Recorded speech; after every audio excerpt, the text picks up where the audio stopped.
So I've kind of been MIA on YouTube, but this is the last one of the trout stream survey videos I have data for, which I haven't posted. I was going to get Slayer Mike to participate on this video, but I don't think that's going to happen anymore because he's a lot more familiar with these streams than I am. I have never fished a single one of these streams.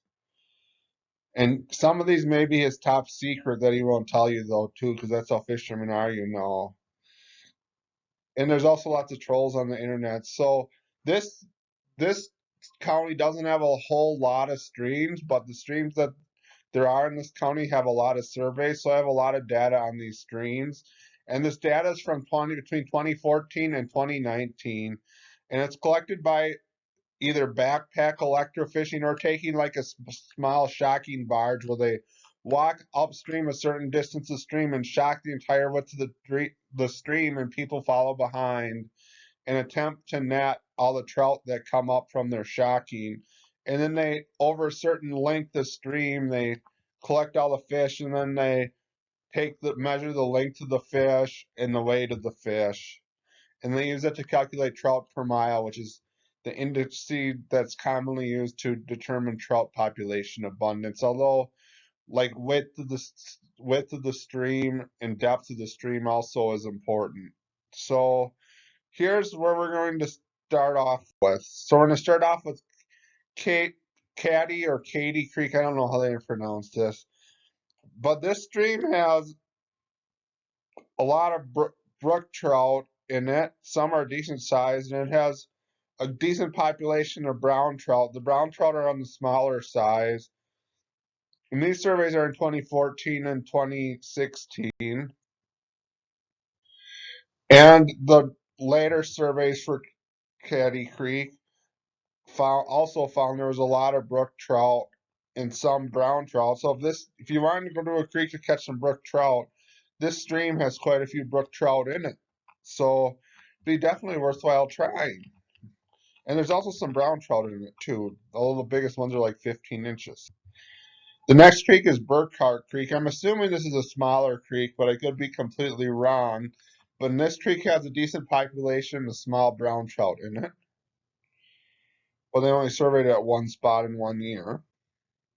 The next river is Big River, so I assume the Big River will be big and have lots of big fish in it.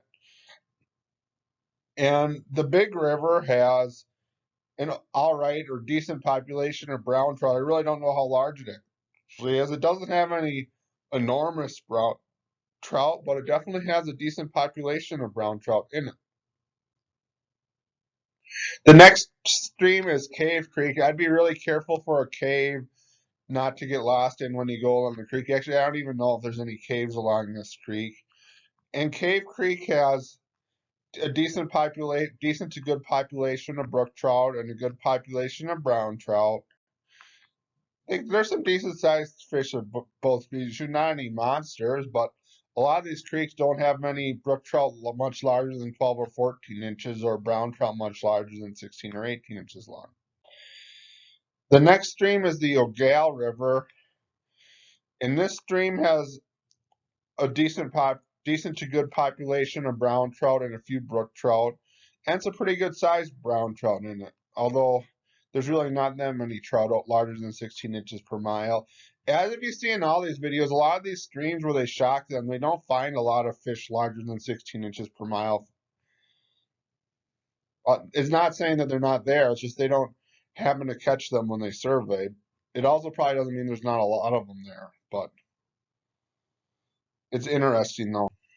The next stream is Goose Creek, and Goose Creek just has a few brown trout in it, but they only surveyed this stream once also. The next stream is Isabel Creek, and Isabel Creek has a lot of brown trout in it, only a couple brook trout, and some of the brown trout were pretty good size too, although a lot of the fish were like less than 12 inches, which is pretty common for a lot of these creeks. I also don't know how large these creeks are, so it's hard to judge. Like smaller creeks generally have, if they have a lot of fish, they usually have a lot of small fish in them unless they're really deep. But I don't know what the morphology of this creek is like, so I don't know what it's like. This creek I know is a very popular creek, but it also gets fished really heavy. And this is the Kinnickinnick River. And this stream has a lot of brown trout, not many huge trout. The biggest ones are like 17 inches, but it has a very high number of fish per mile. The next creek is where you need to be really careful hiking because you'll probably get lost there. And Lost Creek has a good population of both brook and brown trout. It has some pretty good sized brown trout, but be careful you don't get lost there. The next creek is Pine Creek, and Pine Creek has a lot of trout in it of both species, both brown and brook trout. And it has some pretty big brown trout in it too, compared to these other creeks. So this is probably a creek you'd want to try that may have some quality fish in it. The next creek is Plum Creek, and there's probably lots of plum trees there. And Plum Creek has a lot of brown trout and some brook trout, and there's some pretty good sized brown trout in it too. The next creek is Rocky Run, and I think Rocky Run's a tributary to the Kinnickinnick. And Rocky Run has a whole bunch of little tiny brown trout in it and a few brook trout in it.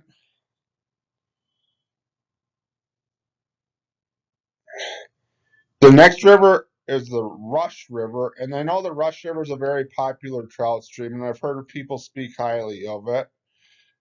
But I'm assuming it gets fished really hard because all these streams are pretty close to the Twin Cities, or if you're west of the Minneapolis, they just call them the cities. And the Rush River has some brook trout in it and a lot of brown trout in it, depending upon the location. I'm assuming depending upon how warm or cold it is, like the lower stretches, they probably get fewer fish per mile when it's warmer out. And I think they do a lot of these surveys in the summer. And the upper stretches may have really concentrated amounts of fish, but I really don't know the stream very well. And here's more surveys on the Rush River. You can sort of decipher some of where some of the spots are by road names that I put, but some of these are just station numbers that the DNR gave me in the data that I got. And the Rush River, in these more recent surveys, there's also lots of brown trout and some brook trout in this stream. So this is definitely a stream you might want to try to catch some brown trout. And it's got some pretty large brown trout too. The next stream is the South Fork of the Kinnickinnick River.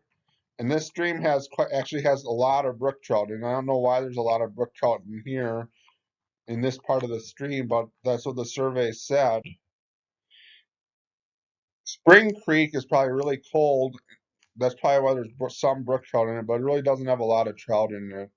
I don't think this is a very large stream though. Next stream is the Trimble River. This river I hear of people fishing too. This creek has, and a few of the surveys they caught a lot of brook trout, but a lot of this other surveys they didn't catch any brook trout, and they caught a decent to good number of brown trout in a lot of the surveys, and some pretty good sized brown trout. It doesn't have a super high number of brown trout of larger size per mile, but it definitely has some brown trout. So this is definitely a stream you may want to fish, but this is only 2 years of surveys. Here's the 2016 and 2017 surveys, and they also found that there's at one or two of the locations there was brook trout, and otherwise there was a decent to good population of brown trout. And there's more surveys I have from 2018 and 2019, and these surveys found there was a lot of brown trout, some brook trout, some good-sized brown trout, a lot of smaller brown trout. Pretty typical to these driftless streams. And here's the source of this. If you have any comments on these videos, feel free to leave them. I just had this data because I was thinking about writing a paper on it, but then I just thought about it and I just decided to just post it into a bunch of YouTube videos because some people might find them interesting. Although this data is a few years old, it still probably indicates what streams have lots of fish, what streams don't have any fish. So it'll give you a good indication of streams worth trying in the county. That'll be it for this video.